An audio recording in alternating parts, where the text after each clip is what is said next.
सभी को जय मसीह की। खुदावन यीशु मसीह के नाम से मैं फिर से आप सबका एक बार स्वागत करता हूँ। मैं परमेश्वर को धन्यवाद देना चाहता हूँ कि परमेश्वर ने फिर से एक बार आज मौका दिया है कि मैं आपके सामने आऊँ और परमेश्वर के वचन को आपको कह सुनाऊँ। पर उससे पहले मैं परमेश्वर खुदावन यीशु मसीह का धन्यवाद देना चाहता हूँ। हम लोग जानते हैं कि इस पैंडेमिक के टाइम में बहुत लोग तकलीफ़ में हैं, बहुत लोग बहुत सारे प्रॉब्लम से जूझ रहे हैं, पर हम हमारे परमेश्वर का धन्यवाद देते हैं कि हमारा परमेश्वर साथ रहने वाला परमेश्वर है।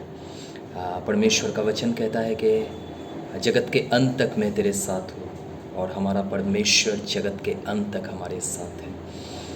मैं धन्यवाद देता हूँ यीशु मसीह के नाम से आप सबका स्वागत करता हूँ। लास्ट जैसे हम लोगों ने सीखा था मत्ती की 3 अध्याय से, मैथ्यू चैप्टर 3, और वहाँ पे बहुत सारा चीज़ हम लोग देखते हैं, और उनमें से एक चीज़ हम देखते हैं कि मत्ती का 3 अध्याय जब हम पढ़ते हैं वहाँ पे देखते हैं कि जॉन द बैप्टिस्ट, जो यूहन्ना बपतिस्मा देने वाला था, उसके द्वारा प्रभु यीशु मसीह का बपतिस्मा हुआ। और आज हम लोग मत्ती 4 से कुछ सीखने की कोशिश करेंगे।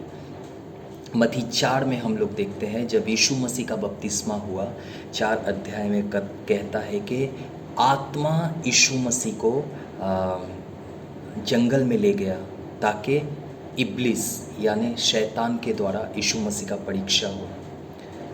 मैं आप लोगों को बताना चाहता हूँ, जब हमारे जीवन में परीक्षा होता है, जब हमारे जीवन में परीक्षा आता है, तब हम लोग कुछ समय गलत रास्ते में चले जाते हैं। हम लोग इंसानों के पास दौड़ते हैं, हम लोग इधर उधर दौड़ते हैं।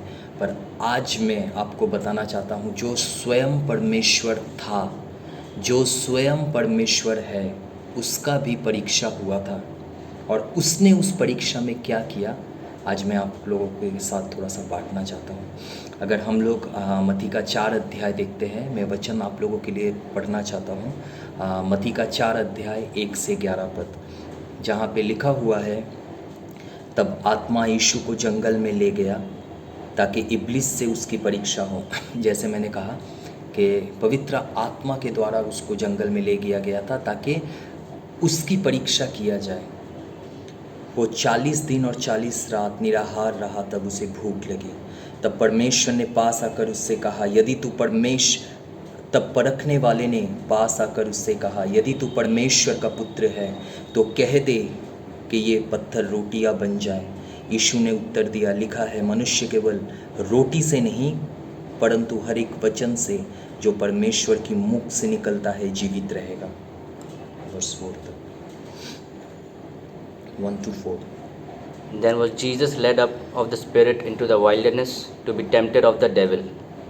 And when he had fasted 40 days and 40 nights, he was afterward and hungered. And when the tempter came to him, he said, If thou be the Son of God, command that these stones be made bread.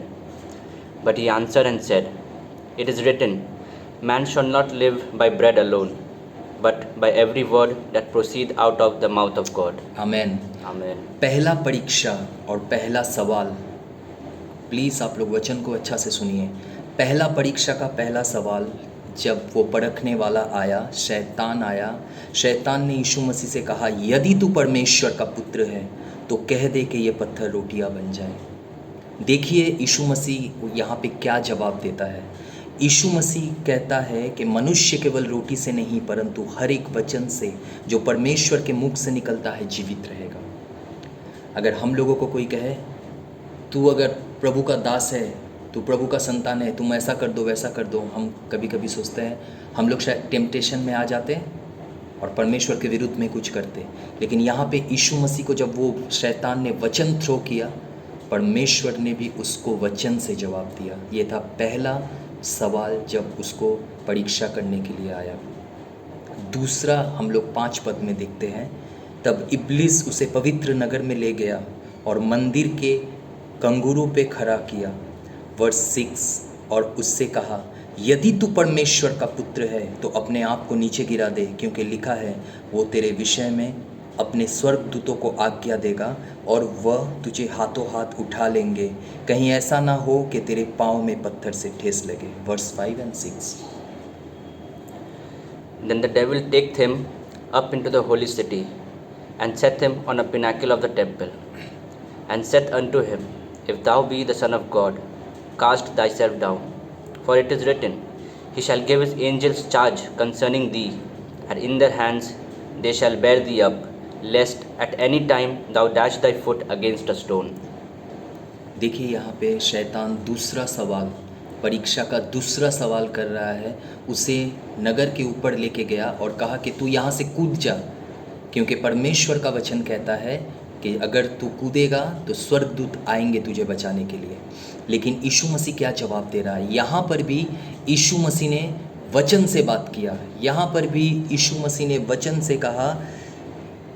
यीशु ने उससे कहा, verse 7 में कहता है, ये भी लिखा है, तू अपने परमेश्वर की परीक्षा ना कर। Verse 7, Jesus said unto him, It is written again, Thou shalt not tempt the Lord thy God. पर यीशु मसीह कह रहा है कि तू अपने परमेश्वर की परीक्षा ना कर। देखिए, शैतान वचन से बात कर रहा है और प्रभु भी वचन से बात कर रहा है। प्रभु ने दूसरी सवाल का भी जवाब दिया। अब हम लोग देखते हैं तीसरा सवाल जो शैतान यीशु मसीह को कहता है। फिर इब्लीस, वर्स 8 फिर इब्लीस उसे एक बहुत ऊंचे पहाड़ पर ले गया और सारे जगत के राज्य और उसका वैभव दिखाकर उससे कहा, यदि तू गिरकर मुझे प्रणाम करे तो मैं ये सब कुछ तुझे दे दूंगा। तब यीशु ने उससे कहा, हे शैतान, दूर हो जा, क्योंकि लिखा है, तू प्रभु अपने परमेश्वर को प्रणाम कर और केवल उसी की उपासना कर। 8, 9, 10। Again the devil taketh him up into an exceeding high mountain, and sheweth him all the kingdoms of the world, and the glory of them, and saith unto him, All these things will I give thee, if thou wilt fall down and worship me. Then said Jesus unto him, Get thee hence, Satan, for it is written, Thou shalt worship the Lord thy God, and him only shalt thou serve.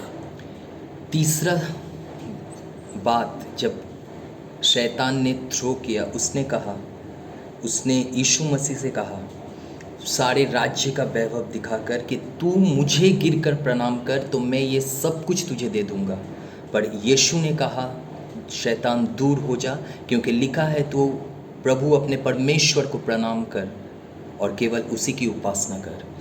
ये 3 सवाल जब उसके ऊपर throw किए गए, मैं आज आपको बताना चाहता हूँ, ये परीक्षा का समय था, पर उसने अपने परीक्षा को पास किया।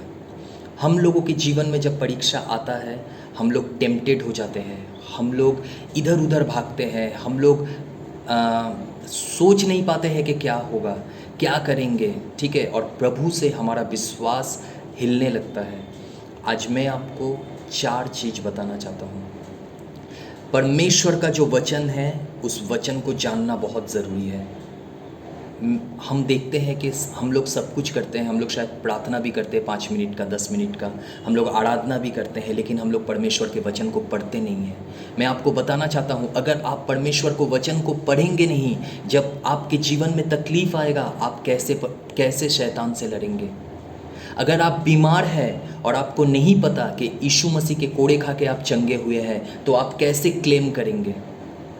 परमेश्वर का वचन कहता है कि यीशु मसीह के कोड़े खा के हम चंगे हुए हैं। By his wounds we are healed. अगर आपको परमेश्वर का वचन नहीं पता, तो आप संकट के समय कैसे वचन को बोलेंगे? तो मैं आज आपको सबसे पहला बात बताना चाहता हूँ कि परमेश्वर के वचन को पढ़िए, परमेश्वर के वचन को जानिए। अगर आप परमेश्वर के वचन को नहीं पढ़ेंगे, परमेश्वर के वचन को नहीं जानेंगे, जब शैतान आपका परीक्षा करेगा, आप उस परीक्षा में पास नहीं हो सकते।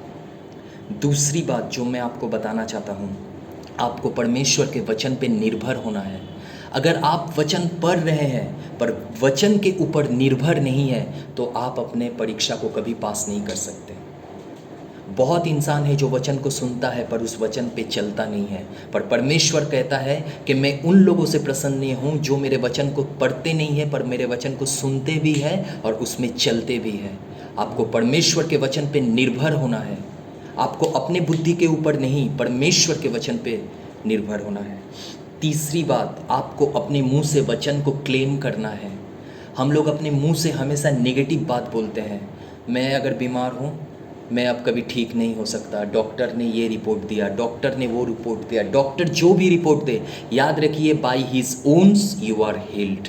उसके कोड़े खा के आप चंगे हुए हैं। आपको वचन को क्लेम करना है, चाहे पैंडेमिक में कुछ भी हो, याद रखिए आपका परमेश्वर आपके साथ है। आपको अपना वचन मुंह से क्लेम करना है, आपको नेगेटिव बातें क्लेम नहीं करना है, पर परमेश्वर का वचन क्लेम करना है। तीसरी बात। और चौथी बात मैं आपको जो बताना चाहता हूँ, आपको वचन पे विश्वास करना है। बहुत किसी को मैंने देखा है, चर्च में जाते हैं, वचन सुनते हैं, पर वचन पे विश्वास नहीं करते हैं, इसीलिए उनके जीवन में आशीष नहीं आता, इसीलिए उनके जीवन में ब्लेसिंग नहीं आता। आज मैं आपको बताना चाहता हूँ, आप परमेश्वर के वचन पे विश्वास कीजिए। जब यीशु मसीह का परीक्षा आया, यीशु ने विश्वास किया, यीशु ने वचन बोला, यीशु ने वचन पे निर्भर किया, और यीशु वचन जानता था।